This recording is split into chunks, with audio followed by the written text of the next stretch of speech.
Buddy, how does it feel to know that you depend on me? What? Depend on you?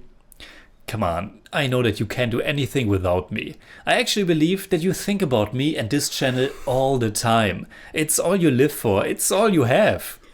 Hell no. I don't like this. I don't like you. And I surely don't need you. What's that on your arm? What? What? On your arm. Nothing. Nothing. The other one.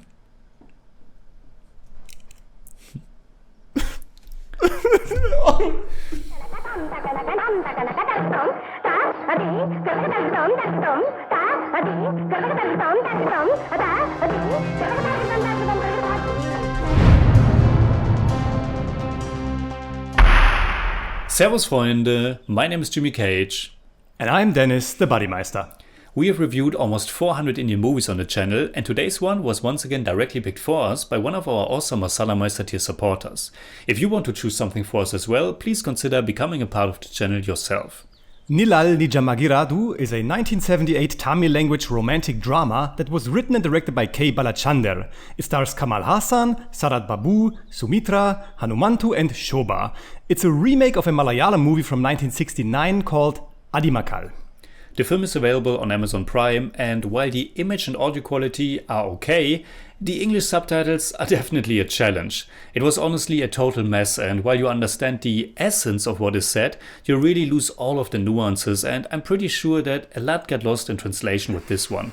Yeah, terrible subtitles. I guess at times I was more concerned with deciphering the words and the arrangement of them than with watching the movie. Fortunately, the film was still able to excite me.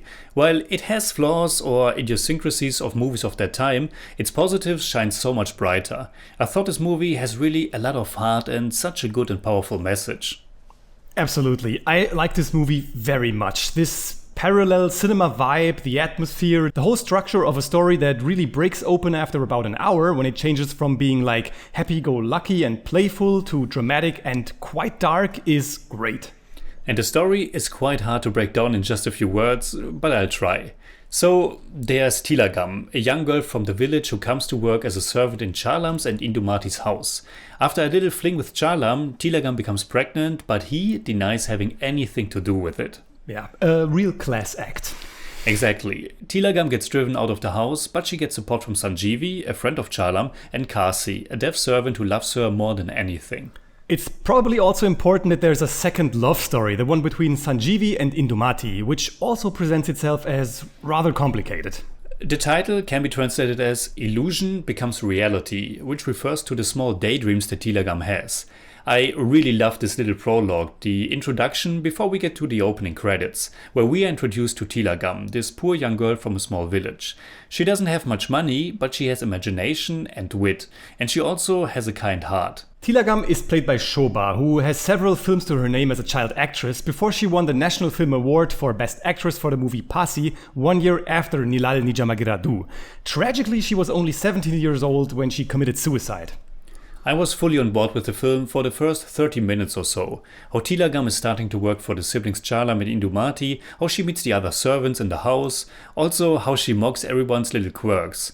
It was really a joy to watch, and the movie nicely establishes the dynamic in that household, especially when the star, and I assume he was already a very beloved actor at the time, Kamal Haasan enters the picture. Exactly my thoughts. I mean, I keep saying that, but I wrote it down. The dynamic, like I said, the build-up, how things are prepared for the true hook of the story, which strikes when we learn about Tilagam's pregnancy and Charlam's ignorance. We get the time with these characters to care about them, in a positive as well as in a negative way. Now, with that being said, it's not as if the movie gets boring after that, it's only that you feel its length, and I also felt that there were quite a few little scenes that felt a bit randomly cut together. Okay, now it's the other way around. Exactly not my thoughts. I guess I know what you mean with randomly cut together, but I really didn't see that because I was just so much invested in this world and this injustice that takes place. And I really thought that these characters are well written and interesting enough to keep me interested. I think the unofficial star of the film, or at least the one we really sympathize with, is the semi-deaf servant Kasi, played by Hanumantu. Definitely. Kasi is like the unsung quiet hero of this story. You can see a person's true character in the way he treats people that are under them, like a waitress at a restaurant, or in this case, a simple servant at their house. But neither Tilagam nor Sanjeevi are okay with the fact that everyone just calls that poor guy Dev instead of his real name Kasi. Both Kasi and Sanjeevi aren't flawless, and they are crossing their boundaries when they interact with Tilagam, or in Sanjeevi's case with Indumati. Since the film is already more than 40 years old, I was prepared to look past that, but I was pleasantly surprised that they understand their errors and apologize for it. Their characters are juxtaposed with the one of Chalam, who is really this low-key, or actually not that low-key, he's a full-fledged scumbag when you think about it. Yeah, I guess we can talk spoilers a little bit, I mean this is no mystery thriller, but in any case, here's a spoiler warning. Chalam has a change of heart at the end, he becomes aware of what his responsibilities are and he wants to bring Tilagam and the child back to his home. But he doesn't win, and that's all we're going to say at this point. I loved the ending of this movie. We get this great speech from Tilagam where everybody knows that she's right, but no one wants to admit it. And I just loved the message and how it is conveyed, not only through what these characters say, but through what they do and through the visual narration. This movie has some beautiful and heartwarming moments throughout, and it has many elements and motifs that turn up more than once, like the handprint on Cassie's shirt, the tattoo, the shredded photo, the calendar, and this helps to build a very coherent story. It's even slightly poetic in my mind. Yeah, now of course it's an Indian film from a very different era, and I can't deny that this very slow pace, long runtime and sometimes too melodramatic flair aren't really my thing, which is why I can't rate it higher personally, but the things I enjoyed, I really enjoyed a lot.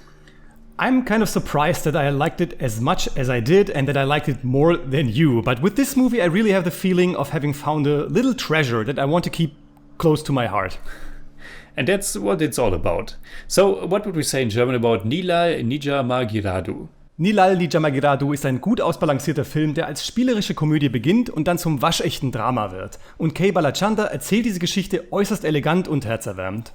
I give Nizhal Nijamagiradhu 7 out of 10. It's more like 7.3, but I don't do that. For me, it's 8 out of 10. It's more like 8.1, but I don't do that either.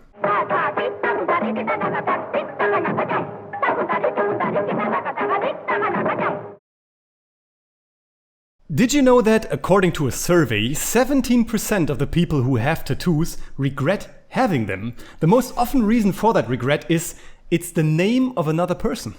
Interesting, but somehow that also was to be expected. So, what are your thoughts about Nizhal Nijamagiradhu? Leave a comment. You can hit me up on Twitter, Instagram, Letterboxd and also on Patreon, simply at the Jimmy Cage. And you can hit me up on Twitter at the Buddymeister. And as always, if you enjoyed this episode, please give us a thumbs up, share, subscribe, whatever you like. And make sure you hit that bell for all we have to tell.